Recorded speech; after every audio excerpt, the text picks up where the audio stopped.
In a quaint village nestled between rolling hills, there was a community deeply devoted to Buddhist teachings. The villagers often gathered around a serene old monk, who imparted wisdom on living harmoniously.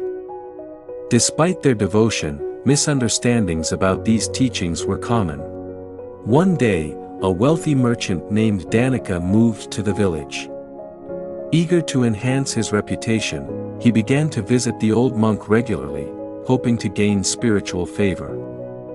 However, Danika was troubled by one particular teaching, the concept of non-attachment. He interpreted non-attachment as a directive to renounce all possessions and pleasures.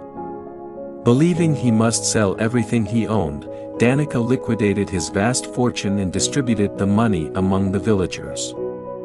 While the villagers were initially grateful, confusion soon set in.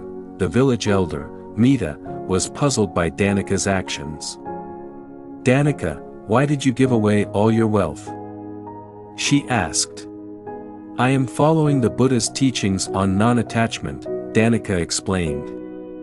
"We must detach from material possessions to achieve enlightenment." Mita nodded but remained concerned. She approached the old monk for clarity.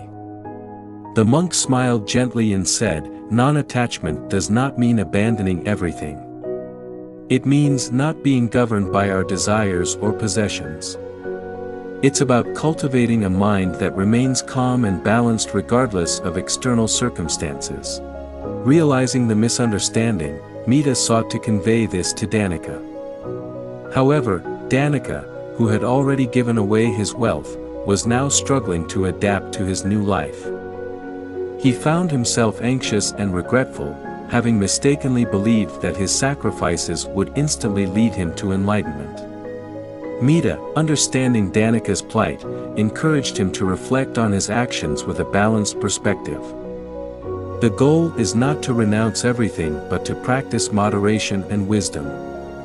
Your intentions were noble, but true non-attachment comes from the mind, not from external actions. Over time, Danika learned to appreciate the monk's teachings more deeply.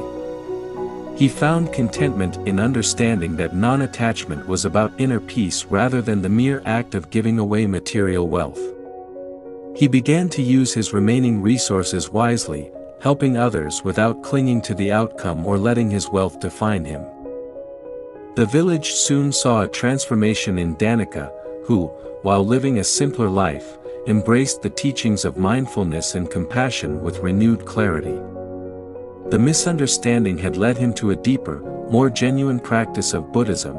Through this experience, the villagers learned an important lesson about the nature of spiritual teachings. Understanding and practice are crucial, and wisdom often comes from within, guided by true insight rather than superficial interpretations.